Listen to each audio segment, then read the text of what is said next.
আমার স্বামীর আত্মা যেন শান্তি পায়। ওর যদি ফাঁসি না হলে আমার স্বামী শান্তি পাবে না, আমাকে বলে গেছে। ওই যেন মরে যাক। ওই আপনার কাছে সবার কাছে অনুরোধ করতেছি, আমার স্বামীর জন্য সবাই করে ফাঁসি দেন, ওকে ফাঁসি দেন। 500 টাকার জন্য আমার স্বামীকে চাকু মারে হত্যা করে দিল।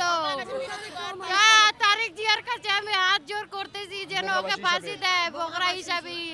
প্রশাসনের কাছে আমরা দাবি রেখেছি 24 ঘন্টার ভিতরে অনেকের আসামি গ্রেপ্তার না করা হলে বগুড়া কেন সারা বাংলাদেশে আমরা ঘোষণা করব কাজ কাম বন্ধ করবে এবং আজ থেকে ঘোষণা করব এবং প্রশাসনে অনুরোধ করলাম অনেকের ফাঁসির মার্ডারের আসামি 24 ঘন্টা ধরতে হবে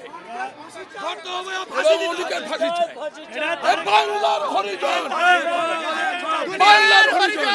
ছেলেটা আসার পরে ধানের সিজে ভোট দেওয়ার পরে 500 টাকা চাষে চাঁদা 500 টাকা দেওয়ার জন্য ছেলের কাছে টাকা ছিল না, বলছে আমি দিতে পারবো না, এই কথাটাই চাকু মারে দিছে।